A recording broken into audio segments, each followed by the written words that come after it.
Hello students, आज के इस वीडियो में 12th क्लास फ्लेमिंगो बुक से chapter 7 the interview,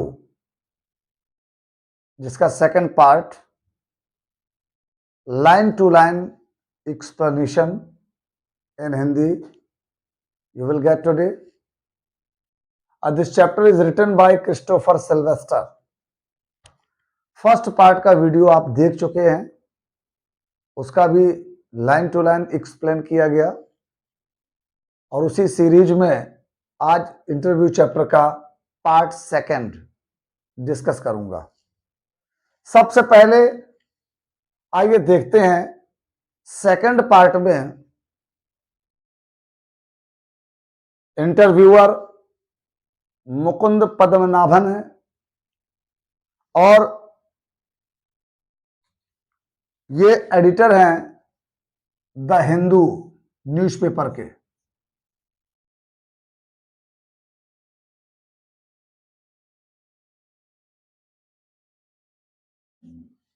the Hindu newspaper के ये एडिटर हैं, जर्नलिस्ट हैं और ये इंटरव्यू लेते हैं। और इंटरव्यू देता कौन है? Umberto Eco. ये एक अमेरिकन नॉवेलिस्ट हैं, प्रोफेसर हैं। अम्बर्टो इको का जो फेमस नॉवेल है the name of the rose, he started writing novels. इन्होंने नॉवेल लिखना शुरू किया at the age of 50 more और लेस, मीन्स लगभग इन्होंने लगभग 50 वर्ष की उम्र पर नॉवेल लिखना शुरू किया। He wrote only 5 novels. He wrote non fiction writings more than 40। लेकिन नॉन फिक्शन राइटिंग, गैर उपन्यास, मतलब 40 से ज्यादा इनकी वो रचनाएं हैं जो उपन्यास नहीं है, फिक्सेस नहीं है, नॉन फिक्शन राइटिंग्स हैं, जिसमें एसेज हैं। क्या है ये एसेज जो इन्होंने 40 से ज्यादा लिखी है? The name of the rose sold between 10 to 15 million copies. The name of the rose, इनका जो नॉवेल है, ये इतना फेमस हुआ 10 to 15 मिलियन कॉपीज बिकी। इस पूरे प्लेनेट पर अप्रॉक्स 6 बिलियन पीपल रहते हैं और 6 बिलियन पीपल में 10 to 15 मिलियन कॉपीज इनका बिका। इसी चैप्टर में शुरुआत में ही जब मुकुंद पद्मनाभन इंटरव्यू लेना शुरू करते हैं तो सबसे पहले चर्चा करते हैं एक अमेरिकन डेविड लॉज की। ये डेविड लॉज जो है, ये भी एक एकेडमिशियन है, शिक्षाविद हैं, एजुकेशनिस्ट हैं। एजुकेशनिस्ट को एकेडमिशियन भी कहते हैं। डेविड लॉज ने कमेंट किया था अम्बर्टो इको के ऊपर कि मैं तो कल्पना भी नहीं कर सकता भला एक आदमी एक साथ इतने सारे काम कैसे कर सकता है। इस तरह का कमेंट किया था। तो आइए इस चैप्टर में हम केवल ये देखेंगे कि इस चैप्टर में मुकुंद पद्मनाभन अम्बर्टो इको का इंटरव्यू लेते हैं और इंटरव्यू लेते समय वो क्या सवाल करते हैं और ये उसका क्या जवाब देते हैं। केवल क्वेश्चनिंग और आंसरिंग अम्बर्टो इको और मुकुंद पद्मनाभन के बीच में है इस पूरे चैप्टर में, इस पूरे पार्ट में, सेकंड पार्ट में। आइए, I have a book and I hope if you have a book then the result will be better than expectation. सुनने से ज्यादा मजा आएगा अगर आपके हाथ में बुक होगी, क्योंकि मैं लाइन टू लाइन एक्सप्लेन करूंगा इस चैप्टर को और अभी वो व्यवस्था नहीं है डिजिटल बोर्ड की जो बुक को भी मैं इस पर आपको शो कर सकूं। चलिए, जो भी है व्यवस्था उसके तहत आप देखिएगा। देखिएगा पार्ट सेकंड में जो शुरुआत होती है वहीं से मैं बता रहा हूं। ये मुकुंद पद्मनाभन द हिंदू न्यूज़पेपर के जर्नलिस्ट हैं, एडिटर भी रहे। आइए देखिए, I am a professor who writes novels on Sundays, Umberto Eco. Umberto Eco कहते हैं कि आई एम अ प्रोफेसर, मैं प्रोफेसर हूं यूनिवर्सिटी में, हु राइट्स नॉवेल्स, जो नॉवेल लिखता है, ऑन संडेज, केवल संडे के दिन। अम्बर्टो इको कहते हैं कि मैं प्रोफेसर हूं और नॉवेल मैं केवल संडे को लिखता हूं। फॉलोइंग इज एन एक्सट्रैक्ट, ये जो मैं पढ़ा रहा हूं ये एक एक्सट्रैक्ट है फ्रॉम एन इंटरव्यू, यानी इंटरव्यू का एक टुकड़ा है ये ऑफ अम्बर्टो इको का। The interviewer is Mukund Padmanabhan from the Hindu, और जो इंटरव्यूअर हैं वो मुकुंद पद्मनाभन है फ्रॉम द हिंदू, माने द हिंदू न्यूज़पेपर से। आइए सबसे पहले मुकुंद कहते हैं अम्बर्टो इको से कि the English novelist and academic David Lodge once remarked. David Lodge की चर्चा सबसे पहले करते हैं। कहते हैं the English novelist and academic, अंग्रेजी नॉवलिस्ट और एकेडमिक डेविड लॉज ने वंस रिमार्क्ड, एक बार रिमार्क किया था, एक बार कहा था, आपके बारे में एक बार कहा था। किसने? डेविड लॉज ने अम्बर्टो इको के बारे में एक बार कहा था। ये बात मुकुंद कहते हैं, और क्या कहा था कि आई कैन नॉट अंडरस्टैंड, मैं समझ नहीं सकता, how one man can do, कि भला एक आदमी किस तरह से या कैसे, कैन डू कर सकता है, ऑल द थिंग्स, ये सारी चीजों को, ही डज, जैसे कि वो करता है। कौन? Umberto Eco. डेविड लॉज ने कमेंट किया था, रिमार्क किया था अम्बर्टो इको के बारे में कि भला एक आदमी एक साथ इतने सारे कामों को कैसे कर सकता है। अम्बर्टो इको इसका उत्तर देते हैं। अम्बर्टो इको कहते हैं, मे भी, हो सकता है, आई give the impression of doing many things, I give the impression of doing many things, हो सकता है कि मेरे कामों से लोगों को बहुत सारे कामों का आभास होता हो।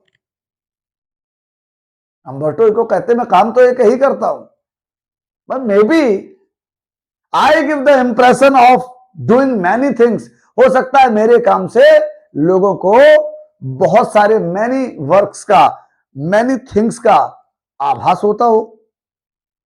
बट इन द एंड, लेकिन अंत में, आई एम कॉन्विंस्ड, मैं ये मानता हूं कि आई एम ऑलवेज डूइंग, मैं हमेशा ही करता हूं, ओनली वन थिंग या द सेम थिंग, एक ही काम। अम्बर्टो इको का जवाब है कि डेविड लॉज भले ही मानते हो कि मैं सारे कामों को एक साथ करता हूं, लेकिन मैं मानता हूं कि मैं केवल और केवल एक ही काम करता हूं। मुकुंद पूछते हैं विच इज, वो कौन सा काम है? तो अम्बर्टो इको रिप्लाई करते हैं और कहते हैं now that's more difficult to explain, अब ये बात तो बड़ा डिफिकल्ट है एक्सप्लेन करना कि मैं क्या काम करता हूं। I have some philosophical interest, मेरे अंदर कुछ फिलोसॉफिकल इंटरेस्ट है, दर्शन शास्त्रीय रुचियां हैं मेरे अंदर। एंड आई परस्यू, और मैं उन्हें पूरा करता हूं, आई परस्यू देम, मैं उन्हें पूरा करता हूं थ्रू माई एकेडमिक वर्क, अपने शैक्षिक कामों के द्वारा, एंड माई नॉवेल्स, और अपने नॉवेल्स के माध्यम से। कहते हैं ये बात एक्सप्लेन करना तो थोड़ा टफ है, डिफिकल्ट है, लेकिन कहते हैं कि I have some philosophical interest, मेरे अंदर कुछ दर्शन शास्त्रीय इंटरेस्ट हैं, रुचियां हैं।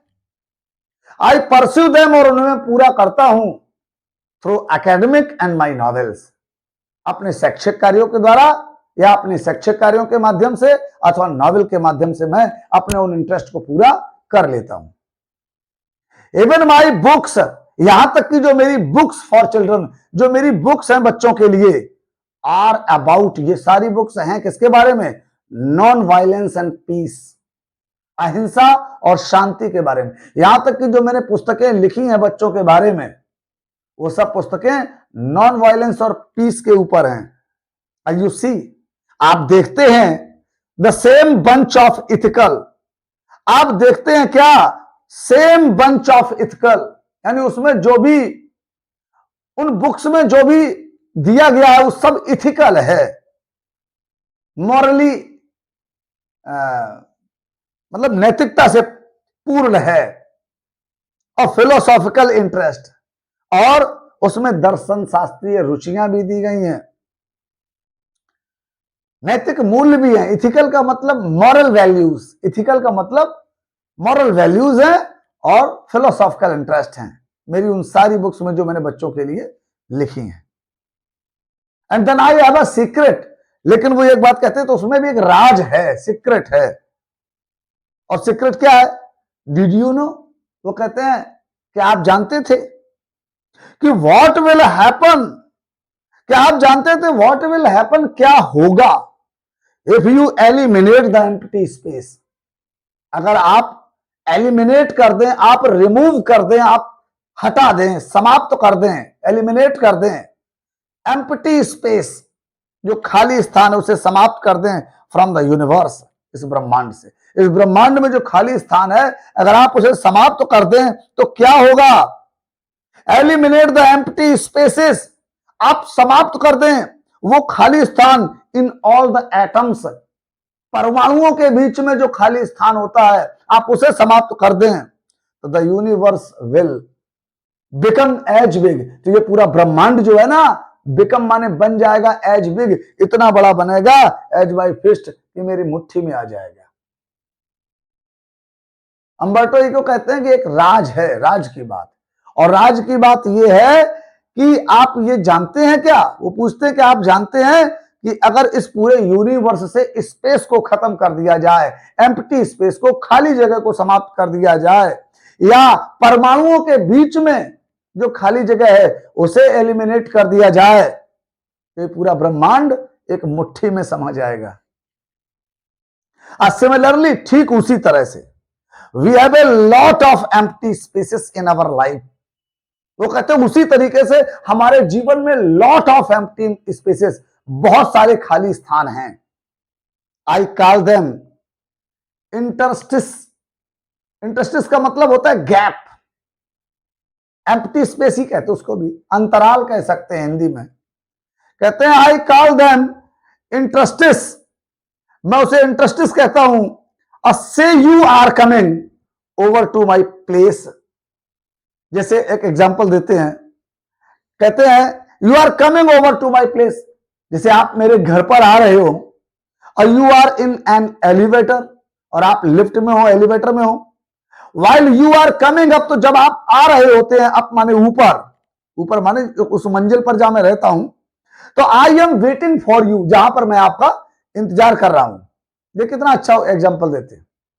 पहले तो वो ये कहते हैं, एक एग्जाम्पल देते हैं कि इस पूरे ब्रह्मांड में, इस पूरे ब्रह्मांड में कहते हैं अगर खाली स्थान को हटा दिया जाए, परमाणुओं के बीच के खाली स्थान को समाप्त कर दिया जाए, तो पूरा ब्रह्मांड एक मुट्ठी में आ जाएगा। और उसी तरीके से वो कहते हैं कि हमारे जीवन में भी बहुत सारे खाली स्थान हैं, मैं तो उसे इंटरस्टिस कहता हूं, अंतराल कहता हूं, गैप कहता हूं। और फिर एक एग्जांपल देते, कहते you are coming over to my place, suppose आप मेरे घर पर आ रहे हैं, और you are in an elevator, और आप एक एलिवेटर में हैं, लिफ्ट में हैं, and while you are coming up, और जब आप ऊपर की ओर आ रहे हैं, I am waiting for you, और मैं आपका इंतजार कर रहा हूं, तो दिस इज एन इंटरस्टिस, तो ये एक इंटरस्टिस है, यानी ये खाली जगह है, मेरे जीवन में ये खाली समय है। उस समय पर जब आप ऊपर आ रहे हैं, मैं केवल आपका इंतजार कर रहा हूं, आई एम डूइंग नथिंग, मैं कुछ कर नहीं रहा हूं, केवल इंतजार कर रहा हूं। तो ये जो खाली समय है उसके लिए कहते हैं एन एम्प्टी स्पेस, ये खाली जगह है। आई वर्क, और मैं काम करता हूं इन एम्प्टी स्पेस, ऐसे ही खाली समय पर इंतजार कर रहा हूं, चल रहा है इंतजार, लेकिन मैं काम कर रहा हूं। While waiting for your elevator to come up, यानी जब इंतजार कर रहा हूं एलिवेटर का टू कम अप, ऊपर आने का, from the first to third floor, पहले फ्लोर से थर्ड फ्लोर तक आने का जब मैं इंतजार कर रहा होता हूं, तो कहते हैं I have already written an article, तब मैं एक आर्टिकल लिख चुका होता हूं उतनी देर में। मीन्स अम्बर्टो इको की सबसे महत्वपूर्ण बात यहां समझने वाली है, वो ये कहना चाहते हैं कि जिंदगी में खाली समय को यूं ही बिताना नहीं चाहिए। यहां तक कि जब आप मेरे घर आ रहे हैं फर्स्ट फ्लोर से थर्ड फ्लोर पर, और उस दौरान मैं आपका खाली बैठकर इंतजार करूं, ऐसा नहीं। आप आ रहे हैं फर्स्ट फ्लोर से थर्ड फ्लोर पर, तो ये जो मेरे पास खाली समय है बीच का, इस दौरान में भी मैं एक आर्टिकल लिख डालता हूं। और जब ये कहते हैं तो हंसी छूट जाती, लाफ्स। और मुकुंद पूछते हैं, not everyone can do that of course, not everyone can do, हर कोई नहीं कर सकता है दैट ऑफ कोर्स, वास्तव में ऐसा हर कोई नहीं कर सकता है। योर नॉन फिक्शनल राइटिंग, जो तुम्हारी नॉन फिक्शनल राइटिंग है, देखो दो तरह की राइटिंग्स इन्होंने लिखी, और बेसिकली अम्बर्टो इको ने बेसिकली नॉन फिक्शनल राइटिंग्स ही लिखी हैं। पढ़ो यहां क्या लिखा है बोर्ड पर, he wrote non fiction writings more than 40। और एक और महत्वपूर्ण बात है कि he started writing novels at the age of 50, क्योंकि नॉवेल लिखना या फिक्शन लिखना, नॉवेल का दूसरों नॉवेल को फिक्शन भी कहते हैं, नैरेटिव्स भी कहते हैं, फिक्शनल राइटिंग्स भी कहते हैं, नॉवेल्स भी कहते हैं, बात एक ही है। तो यानी इनका जो ये बेसिक थे, तो बेसिकली तो ये ऐसे राइटर थे, क्योंकि 40 राइटिंग्स लिखी हैं, नॉवेल लिखना तो 50 पर शुरू किया। तो वो कहते हैं योर, मुकुंद पूछते हैं, ये अम्बर्टो इको से सवाल करते हैं, और पहले तो ये कहते हैं कि देखो आप कर लेते होंगे, सबके लिए तो ये संभव नहीं है कि इस दौरान में भी वो एक आर्टिकल लिख डाले जैसा कि आप करते हैं। और वो कहते हैं, मुकुंद कहते हैं अम्बर्टो इको से कि योर नॉन फिक्शनल राइटिंग, जो आपकी नॉन फिक्शनल राइटिंग है, योर स्कॉलरली वर्क, या जो आपके विद्वतापूर्ण रचनाएं हैं, स्कॉलरली का मतलब जो आपकी विद्वतापूर्ण वर्क माने रचनाएं हैं, हैज ए सर्टेन प्लेफुल, निश्चित रूप से उनमें एक प्लेफुल है, जिंदा दिली है उनके अंदर, उन वर्क्स में एक जिंदा दिली है, एंड पर्सन क्वालिटी, और क्या है, व्यक्तिगत विशेषताएं हैं। पर्सन का मतलब पर्सनल क्वालिटीज हैं, व्यक्तिगत विशेषताएं भी हैं। इट इज मार्क्ड डिपार्चर, और यही चीज है जो मार्क बना देती है। डिपार्चर का मतलब अलग कर देने से है कि ये भिन्न बनाती है, ये चीज आपकी, यहाँ पर जो गोल है ये आपको भिन्न बना देता है from a regular academic style. जो आम स्टाइल होती है एक राइटर की लिखने की, उस राइटिंग से आप भिन्न हैं, यही चीज आपको अलग बना देती है। Which is invariably depersonalised and often dry and boring, which is invariable. अच्छा, ये जो आम स्टाइल होती है ये इनवेरिएबल होती है, एक समान होती है, जैसी पहले लिखी चली जा रही थी रचनाएं, लेखक जैसी रचनाएं लिख रहे थे, जिस टाइप की रचनाएं लिख रहे थे उसी टाइप की लिखते चले जा रहे हैं, लेकिन आप थोड़े हटकर हैं। इनवेरिएबल का मतलब एक समान, वेरिएबल का मतलब जिसमें डिफरेंस हो, वेरिएशन हो, वेरिएबल हो। लेकिन ये रचनाएं जो इनवेरिएबल रचनाएं हैं, और डीपर्सनलाइज्ड, और डीपर्सनलाइज्ड का मतलब अव्यक्तिगत, ये व्यक्तिगत नहीं होती रचनाएं, और ड्राई भी होती हैं, बोरिंग भी होती हैं, जो सदैव से लिखी चली जाती हैं। और लेकिन आप उनके बारे में कहते हैं कि it is marked departured from a regular academic style. आपकी ये जो है मार्क्ड डिपार्चर का मतलब you have some distinctive qualities of writing while others not, जबकि दूसरे ऐसा नहीं करते हैं।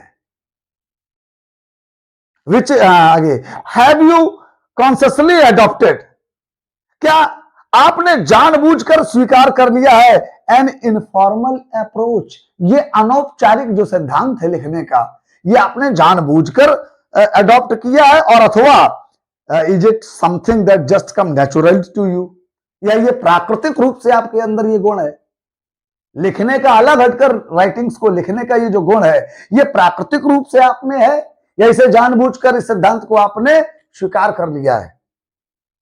अम्बर्टो इको फिर से रिप्लाई करते हैं और कहते हैं, when I presented my first doctoral, एक एग्जांपल देते बहुत अच्छा, कहते हैं when I presented my first doctoral, जब मैंने, वो कहते हैं जब मैंने अपना, व्हेन आई प्रेजेंटेड, जब मैंने प्रस्तुत किया, प्रेजेंटेड किया, मैंने प्रेजेंट किया माय फर्स्ट डॉक्टरल डिसर्टेशन, अपना पहला डॉक्टोरल माने डॉक्टरेट का डिसर्टेशन कहते हैं शोध कार्य। जब मैंने पहली बार अपना शोध कार्य प्रस्तुत किया डॉक्टरेट के लिए, शोध कार्य जब मैंने प्रस्तुत किया इन इटली में, तो one of the professors said, तो प्रोफेसर्स में से एक प्रोफेसर ने कहा कि स्कॉलर्स लर्न ए लॉट, जो विद्वान लोग होते हैं बहुत कुछ सीखते हैं, ऑफ ए सर्टेन सब्जेक्ट, एक निश्चित विषय पर। विद्वान लोग निश्चित विषय पर बहुत कुछ सीखते हैं। And then they make a lot of false, और इसके बाद they make a lot of false, वो गढ़ देते हैं, बनाते हैं तमाम झूठी फाल्स और हाइपोथीसिस परिकल्पनाएं। विद्वान लोग एक निश्चित विषय पर बहुत सारा ज्ञान अर्जित करते हैं, सीखते हैं, और बाद में झूठी परिकल्पनाएं बनाते हैं। And then they correct them, ये थीसिस के बारे में कहा जा रहा है जो लिखी जाती है पीएचडी करने वालों के लिए। वो कहते हैं कि पहले स्कॉलर लोग क्या करते हैं, किसी एक निश्चित विषय पर खूब सारा ज्ञान अर्जित करते हैं, और फिर उसमें जो झूठी परिकल्पनाएं हैं उसे भी गढ़ते हैं, मिलाते हैं, और देन दे करेक्ट देम, इसके बाद उन्हें करेक्ट वो करते हैं एट द एंड, अंत में दे पुट द कंक्लूजन, तब जाकर वो निष्कर्ष पर पहुंचते हैं। यू, और उस प्रोफेसर ने कहा अम्बर्टो इको के बारे में, लेकिन तुम ऑन द कॉन्ट्रेरी, तुम ठीक उसके उल्टे हो। Told the story of your research, तुमने अपने रिसर्च की कहानी ही बता डाली।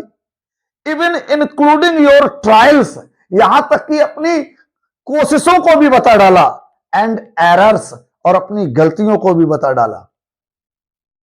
एट द सेम टाइम, और ठीक उसी समय पर, ये जब कहा प्रोफेसर ने, उसी समय पर ही रिकॉग्नाइज्ड, उन्होंने मान्यता दे दी इस पर, वो जो उन्होंने लिखा था लेख पीएचडी के लिए, जो शोध प्रस्तुत किया था, उस शोध को मान्यता दे दी। आई वाज राइट, क्योंकि मैं सही था, and went on to publish, और इसलिए मैं वहां से चला गया कि हाँ, पब्लिश करवाने के लिए माय डिसर्टेशन, अपने शोध कार्य को एज ए बुक, एक बुक के रूप में मैं अपने शोध कार्य को पब्लिश कराने के लिए चला गया। विच मेंट, इसका मतलब था ही एप्रिसिएटेड इट, इसका मतलब था उन्होंने मेरे इस कार्य की एप्रिसिएट किया, उन्होंने इस कार्य को, इसकी प्रशंसा की। जनरली शोध कार्य किया जाता है, जो भी शोधार्थी होता है पीएचडी करने वाला, वो लिखता है और जाकर अपने गाइड को चेक कराता है, उसमें बहुत सारी कमियां होती हैं, उनको फिर दूर किया जाता है, फिर दोबारा ले जाया जाता है, और इस तरीके से एक एक करके शोध कार्य तैयार किया जाता है, बाद में जाकर उसको पब्लिश कराया जाता है। लेकिन उनके बारे में क्या कहा प्रोफेसर, बोला कि लोग आते हैं, बहुत सारा अध्ययन करते हैं, और इसके बाद उसमें तमाम झूठी परिकल्पनाएं मिलाते हैं, फिर उन्हें करेक्ट करते हैं, लेकिन तुम तो ठीक उल्टा हो। तुमने तो आकर अपने रिसर्च की सारी सच्ची कहानी सुना दी, और जो कोशिशें थी वो भी तुमने बताई, और जो गलतियां की वो भी बताई, और इस बात से खुश होकर उसने क्या किया, प्रोफेसर ने रिकॉग्नाइज कर दिया उसको, और वो तुरंत गया पब्लिश कराने के लिए अपने उस शोध कार्य को एक बुक के रूप में। इसका मतलब था प्रोफेसर ने उसको अप्रिशिएट किया। कहते हैं एट द पॉइंट, लेकिन जो at the age of 22 I understood scholarly book should be written the way I had done. वो कहते हैं मुख्य बात जो है 22 साल की उम्र पर आई अंडरस्टूड, मैं समझ चुका था, 22 वर्ष की उम्र पर मैं समझ चुका था स्कॉलरली बुक्स, जो विद्वतापूर्ण पुस्तकें होती हैं, शुड बी रिटन, उन्हें लिखा जाना चाहिए the way I had done, उसी तरीके से जैसा मैं करता था। By telling the story of the research, अपने रिसर्च की कहानी बता करके। दिस इज वाई, और इसीलिए माई एसेज, जो मेरे एसेज हैं, एसेज कौन है, नॉन फिक्शन राइटिंग, कहते हैं इसीलिए मेरे जो एसेज हैं, मेरे जो नाटक हैं, वो कहते हैं always have a narrative aspect, मेरे एसेज में भी नैरेटिव एस्पेक्ट मिलेगा, आपको कहानी मिलेगी। नैरेटिव एस्पेक्ट का मतलब है एक स्टोरी से, एंड दिस इज वाई, और इसीलिए प्रोबेबली माने संभवतः आई स्टार्टेड राइटिंग नैरेटिव्स, इसीलिए शायद मैंने नैरेटिव्स लिखना शुरू कर दिया। नैरेटिव्स का मतलब नॉवेल्स लिखना शुरू कर दिया। सो लेट, लेकिन बहुत late, at the age of 50, more और लेस, लगभग लगभग 50 की उम्र पर मैंने, फिर चूंकि मेरे एसेज में भी नैरेटिव एस्पेक्ट पाया जाता था, इसलिए 50 साल की उम्र पर मैंने सीधे नॉवेल्स या नैरेटिव्स लिखने ही शुरू कर दिए। आई रिमेंबर, वो कहते हैं अम्बर्टो इको कि मुझे याद है दैट माय डियर फ्रेंड, कि मेरा जो एक प्रिय मित्र था रोलैंड बार्थस, उसका नाम मैं आपको लिख देता हूं बोर्ड पर, रोलैंड बार्थस, इनका फ्रेंड था रोलैंड बार्थस।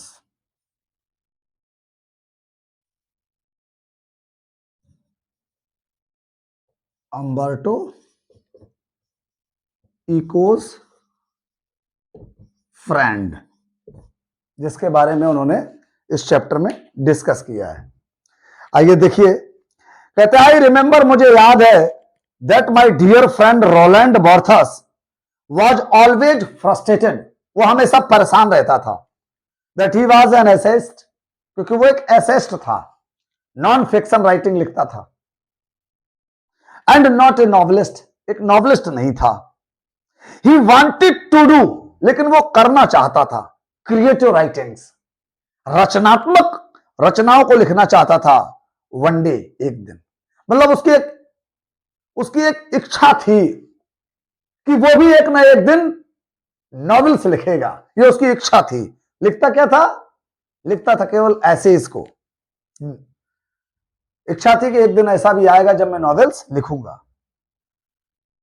और अनदर बट ही डाइड, लेकिन वो मर गया, before he could do so, इससे पहले कि वो ये सब कर पाता, नॉवेल लिख पाता, वो बेचारा मर गया।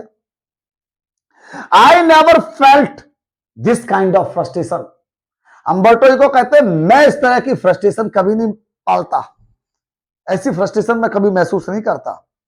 I started writing novels by accident, मैंने तो नॉवेल लिखना एक्सीडेंटली का मतलब बाई चांस, अचानक मैंने नॉवेल लिखना शुरू कर दिया।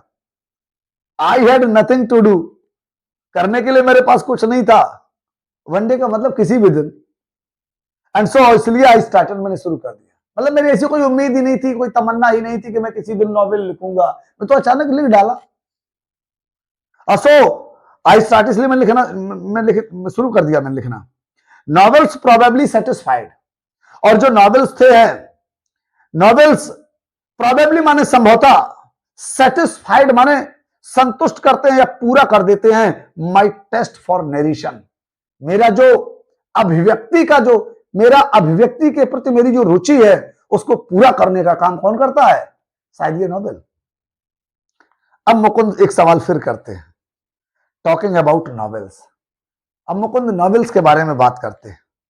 फ्रॉम फेमस एकेडमिक, वो कहते हैं, मुकुंद कहते हैं टॉकिंग अबाउट नॉवेल्स, आओ उपन्यास की बात करें तो फ्रॉम फेमस एकेडमिक, एक प्रसिद्ध विद्वान academic, you went on to becoming, you went on to becoming, आप बनते चले गए a famous, spectacularly famous after the publication of the name of the rose. Mukund Padmanabhan कहते हैं, जब वो नॉवेल की बात करते हैं तो कहते हैं कि एक प्रसिद्ध एकेडमिशियन, मतलब आप नॉवेलिस्ट नहीं थे, आप एकेडमिशियन थे, एकेडमिशियन थे यानी एजुकेशनिस्ट थे, शिक्षाविद थे, और एक शिक्षाविद बनता चला गया, becoming famous after the publication of the name of the rose. Name of the rose जो रचना है इनकी, नेम ऑफ द रोज के पब्लिकेशन के बाद फेमस होता चला गया। कहते हैं आप नॉवेल की बात करते हैं, और जब नॉवेल की बात करते हैं तो आप जैसा शिक्षाविद, name of the rose novel की पब्लिकेशन के बाद फेमस होता ही चला गया। यू हैव रिटन 5 नॉवेल्स, आपने 5 नॉवेल लिखे, देखिए मैंने इसमें लिखा भी है 5 नॉवेल्स, आई थिंक नहीं लिखा है, बोला था। यू हैव रिटन 5 नॉवेल्स, आपने 5 नॉवेल्स लिखे, against many more scholarly works, जबकि इसके ठीक अगेंस्ट में क्या लिखा, मैनी मोर, बहुत सारे स्कॉलरली वर्क्स, विद्वतापूर्ण रचनाएं लिखी हैं आपने, ऑफ नॉन फिक्शन, जो फिक्शन नहीं है, एसेज हैं, और at least more than 20 of them, ये कम से कम 20 तो होंगे ही, 20 से कम तो नहीं होंगे। अम्बर्टो इको तुरंत जवाब देते हैं, ओवर 40, 40 से भी ऊपर है, 20 नहीं है, कम से कम 20 नहीं है, ओवर 40। नॉन फिक्शन राइटिंग्स कितनी है वो कहते हैं, अम्बर्टो इको कहते हैं मोर देन 40, यानी ओवर 40। मुकुंद फिर से कहते हैं over 40। Among them a seminal piece of work of semiotics, लेकिन वो एक बात और कहते हैं कि इसमें चिकित्सा से संबंधित भी कुछ काम है। सेमियोटिक्स का मतलब होता है रिलेटेड टू मेडिकल साइंस। कुछ रचनाएं ऐसी हैं जो मेडिकल साइंस से रिलेटेड है। बट आस्क मोस्ट पीपल, लेकिन अगर ज्यादातर लोगों से पूछा जाए अबाउट अम्बर्टो इको के बारे में, तो दे विल से, वो कहेंगे ओ ही इज द नॉवलिस्ट, वो तो नॉवलिस्ट है। डज दैट बॉदर यू, क्या तुम्हें इससे कोई परेशानी है? मुकुंद कहते हैं ठीक है, आपने 40 से ज्यादा लिखी और इनमें ज्यादातर मेडिकल साइंस से रिलेटेड भी एसेज लिखे आपने, लेकिन अगर आप पूछें कि अम्बर्टो इको कौन है, तो ज्यादातर लोग क्या कहेंगे, वो तो नॉवलिस्ट हैं, क्योंकि उनकी एक नॉवेल नेम ऑफ द रोज बहुत फेमस हुई और जिसके कारण उन्हें न तो कोई प्रोफेसर मानने को तैयार है, न कोई एकेडमिशियन को मानने को तैयार है। उन्हें अगर कोई दुनिया जानती है तो केवल नॉवलिस्ट के रूप में जानती है अम्बर्टो इको को। जबकि अम्बर्टो इको का नॉवेल के बारे में क्या कहना है आप सुन रहे हैं। वो तो कहते हैं बाई चांस मैंने लिखना शुरू कर दिया, और लिखता भी कब हूं, ऑन संडेज, संडे को लिखता हूं। तो कहते हैं कि अगर कोई पूछा जाए तो लोग क्या कहेंगे कि वो तो नॉवलिस्ट है। अम्बर्टो इको का रिप्लाई सुनिए इस पर, यस, हाँ, because I consider my self a university professor, क्योंकि मैं अपने आप को यूनिवर्सिटी प्रोफेसर मानता हूं। हु राइट्स नॉवेल्स, जो नॉवेल्स लिखता है ऑन संडेज, संडे को। इट्स नॉट अ जॉक, ये कोई मजाक नहीं है। आई पार्टिसिपेट इन एकेडमिक कॉन्फ्रेंस, मैं एकेडमिक कॉन्फ्रेंस जो भी होते हैं, जो भी शैक्षिक सभाएं होती हैं, उनको पार्टिसिपेट मैं करता हूं। Not meetings of pen clubs और राइटर्स, मैं एकेडमिक समारोहों को तो ज्वाइन करता हूं, लेकिन जो राइटर्स के या पोइट्स के पेन क्लब होते हैं उनको मैं ज्वाइन नहीं करता। आई आइडेंटिफाई माई सेल्फ, मैं अपने आप को पहचानता हूं विद द एकेडमिक कम्युनिटी, मैं अपने आप को एकेडमिक कम्युनिटी के सदस्य के रूप में पहचानता हूं खुद को, कि मैं एक शिक्षाविद हूं और शैक्षिक वातावरण में रहता हूं। बट ओके, इको कहते हैं, परंतु ठीक है, वो कहते हैं इफ दे हैव रीड, दे का मतलब यहां ज्यादातर लोगों से है, मोस्ट पीपल कहते हैं, but if they have read only the novels, यदि उन्होंने केवल नॉवेल ही पढ़े हैं, और इतना कह करके लाफ्स एंड श्रग्स, वो हंसते हैं, और श्रगिंग का मतलब होता है कंधों को झटकना, कंधे अपने झटकते, और कहते हैं आई नो, मैं जानता हूं, दैट बाय राइटिंग नॉवेल्स, वो कहते हैं कि नॉवेल लिख करके I reach a larger audience, मैं ज्यादातर ऑडियंस के पास तक पहुंच सकता हूं। नॉवेल लिखने का मतलब है कि नॉवेल के द्वारा वो ज्यादा से ज्यादा ऑडियंस तक पहुंच सकते हैं। I can not expect to have, मैं तो आशा भी नहीं कर सकता था 1 million readers with stuff on seminars, कहते हैं I can not expect to have, मैं आशा भी नहीं कर सकता था, टू हैव माने पाने की, 1 मिलियन रीडर्स, कि 1 लाख रीडर ऐसे होंगे, पढ़ने वाले होंगे, विद स्टफ ऑन सेमियोटेक्स, सेमियोटेक्स माने चिकित्सा संबंधी जो मेरी नॉन फिक्शनल राइटिंग्स थी, ये इनको पढ़ने वाले 1 मिलियन अगर पीपल होंगे, इसकी भी कल्पना मैं नहीं करता था, इसकी भी मैं एक्सपेक्टेशन नहीं करता था, क्योंकि मेडिकल साइंस से रिलेटेड जो नॉन फिक्शनल राइटिंग्स होती हैं उनको पढ़ने वाले लोग पूरी दुनिया में 1 मिलियन से ज्यादा नहीं है, ऐसा उनका मानना है, और ऐसी आशा भी करते थे कि इससे ज्यादा लोग नहीं पढ़ सकते। लेकिन मुकुंद कहते हैं, जरिए सुनिए, मुकुंद फिर सवाल करते हैं, which brings me to my next question. अब ये बात जो है मुझे दूसरे प्रश्न पर लाती है। The name of the rose is a very serious novel. The name of the rose जो है ये बहुत सीरियस नॉवेल है। It is a detective yarn, मतलब पूरा जासूसी ताना बाना है इसमें। यार्न तो समझते हैं, डिटेक्टिव यार्न है एट वन लेवल, एक स्तर पर। But it is also dwells into metaphysics, और दूसरे स्तर पर यह आध्यात्मिक भी है और थियोलॉजिकल भी है, नैतिक मूल्यों पर भी आधारित है। एंड मेडिवल हिस्ट्री, और जो मेडिवल हिस्ट्री है, मध्ययुगी इतिहास है, उस वो भी इसमें है। यट माने फिर भी, इट एंजॉयड, फिर भी ये क्या करता है, फिर भी जो है ये जो नॉवेल है, it enjoyed a huge mass audience, एक बड़ी संख्या में ऑडियंस को इसने एंजॉय किया, आनंद दिया। मुकुंद कहते हैं कि जो the name of the rose novel है, वो कहते हैं कि ये बड़ा सीरियस नॉवेल है और बड़ा डिटेक्टिव यार्न, बड़ा जासूसी ताने बाने से बुना गया इसे। धर्म की भी चर्चा की गई इसमें, मेटाफिजिक्स की भी चर्चा की गई, और थियोलॉजी एंड मेडिवल हिस्ट्री, और मध्ययुगीय इतिहास के बारे में भी है ये। और फिर भी बड़ी संख्या में लोगों ने इसे पसंद किया।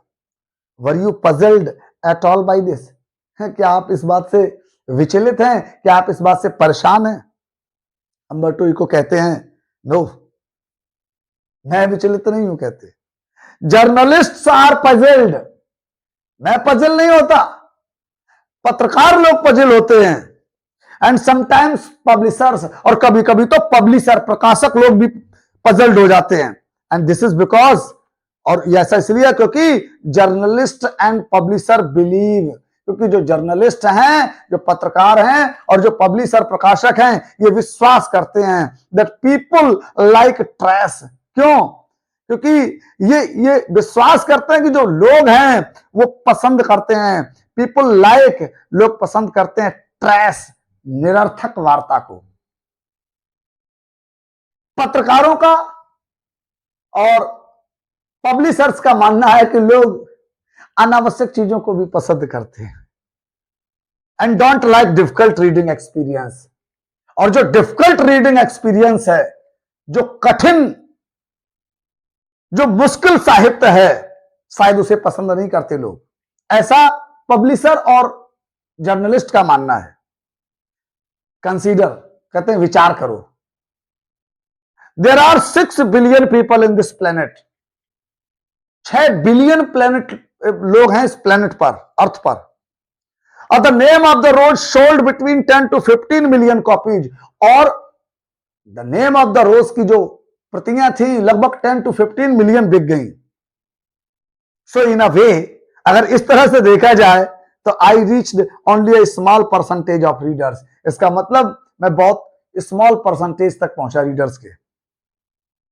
बट इट इज एग्जैक्टली, लेकिन यह भी सही है कि दीज काइंड्स ऑफ रीडर्स, इस तरह के जो रीडर होते हैं पढ़ने वाले, who don't want easy experience, ये आसान अनुभवों को पसंद नहीं करते, और एटलीस्ट, और कम से कम, डोंट ऑलवेज वांट दिस, और ऐसे लोग ऐसी सामान रचनाएं पसंद भी नहीं कर, चाहते भी नहीं है।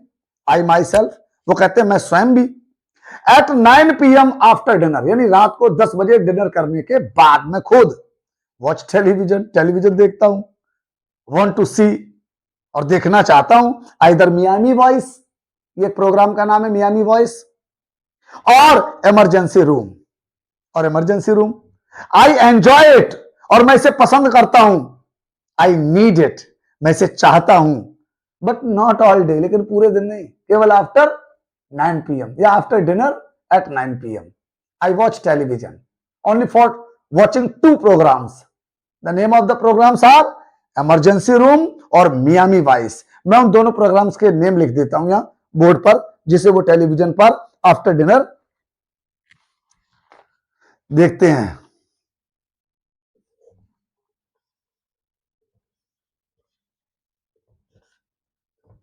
मियामी वॉइस और दूसरा इमरजेंसी रूम। ये there are two names of the programs which Umberto Eco watches on television after dinner at 9 p.m. Mukund फिर से कहते हैं, could the huge success of the novel, क्या ये इस नॉवेल की जो अपार सफलता है ना, have anything to do with the fact, इसका सच्चाई से कोई लेना देना है, with it dealt with the period of medieval history, या मेडिवल हिस्ट्री वाले पीरियड से लेना देना है? वो ये पूछना चाहते हैं, कहना चाहते हैं, मुकुंद पूछना चाहते हैं कि ये जो तो आपका नॉवेल है, could the huge success of the novel, कि नॉवेल की जो सफलता है इसका संबंध शायद with the fact that it dealt, जो सच्चाई पता चलती है वो ये है with the period of medieval history, क्योंकि आपने इसमें मेडिवल हिस्ट्री का को मेंशन किया है, मध्ययुगीय इतिहास को आपने वर्णित किया है, इसलिए शायद ये नॉवेल इतना ज्यादा फेमस हो गया, इतनी बड़ी सक्सेस हुई इसकी। अम्बर्टो इको का क्या कहना है इस बारे में? अम्बर्टो इको कहते हैं दैट्स पॉसिबल, हो सकता है, संभव है, but let me tell you, लेकिन मेरी बात सुनो, यू अनदर स्टोरी, कहता है but let me tell you, यार मैं तुम्हें सुनाता हूं एन अनदर स्टोरी, एक दूसरी कहानी में सुनाता हूं तुम्हें, बिकॉज आई ऑफन टेल, क्योंकि मैं अक्सर सुनाता हूं स्टोरीज, कहानियां, like a Chinese wise man, एक चाइनीज वाइज मैन की तरह से मैं अक्सर कहानियां सुनाता हूं, इसलिए मेरी कहानी सुनो। माई अमेरिकन पब्लिशर, मेरी जो अमेरिकन पब्लिशर थी, शायद उसने कहा, while she loved my book, जबकि मेरी अमेरिकन पब्लिशर ने भी मुझसे कहा, जबकि वो सी लव्ड माई बुक, वो मेरी किताब को पसंद करती थी, सी डिडंट एक्सपेक्ट, उसे भी आशा नहीं थी, to sell more than 300 copies in a country, कि एक कंट्री में 3000 कॉपी से ज्यादा बिक जाएंगी, इसकी आशा तो मेरी उस पब्लिशर को भी नहीं थी जो मेरी बुक्स को पसंद करती थी। Where nobody has seen a cathedral, एक ऐसे देश में 3000 कॉपी की बात कर रहे हैं जिस देश के लोगों ने कैथेड्रल को देखा भी नहीं था, अर्थात चर्च को देखा भी नहीं था।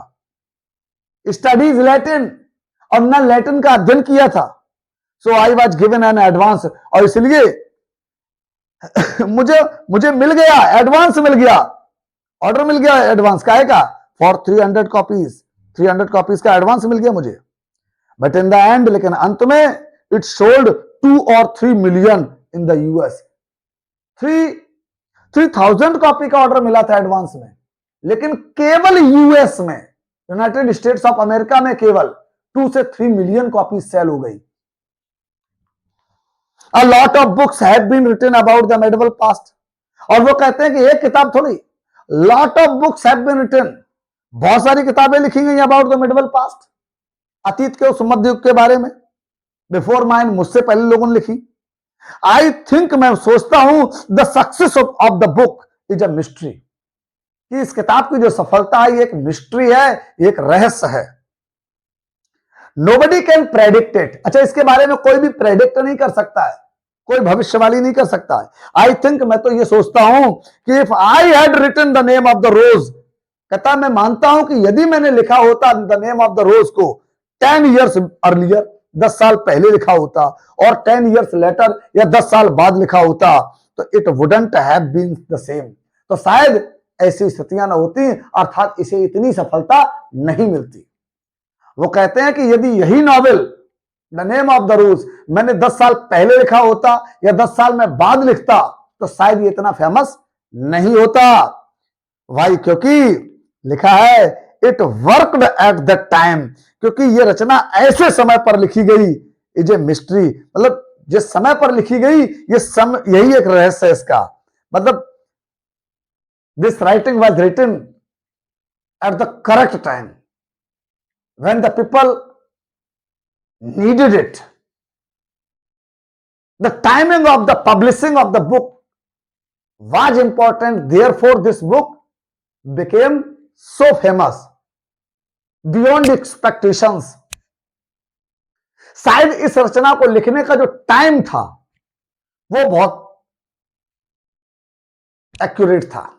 अगर इसी रचना को 10 साल पहले लिखा जाता, उनका मानना अम्बर्टो इको का, या 10 साल बाद लिखी जाती है रचना, तो शायद ये इतनी प्रसिद्ध न होती।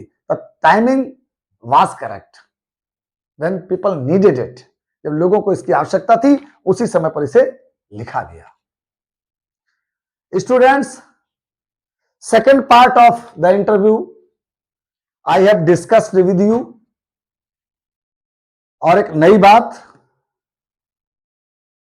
मेरे इसी चैनल के डिस्क्रिप्शन बॉक्स में आपको एक लिंक मिलेगी। उस लिंक पर आप क्लिक करके आप हमारा टेलीग्राम चैनल ज्वाइन करिएगा। उस पर हम आपको चैप्टर वाइज नोट्स भी उपलब्ध कराएंगे। ज्यादा से ज्यादा लोग डिस्क्रिप्शन बॉक्स में दिए गए लिंक को क्लिक करके टेलीग्राम चैनल को ज्वाइन कर सकते हैं, जहां से वो important notes of the chapters from every class for 12th class, 10th class, 9th class, 11th class, जितने भी नोट्स हैं इन सारे क्लासेस के जो भी चैप्टर आप पढ़ेंगे, वीडियो में देखेंगे, उसके नोट्स आपको टेलीग्राम चैनल पर अब उपलब्ध होते रहेंगे।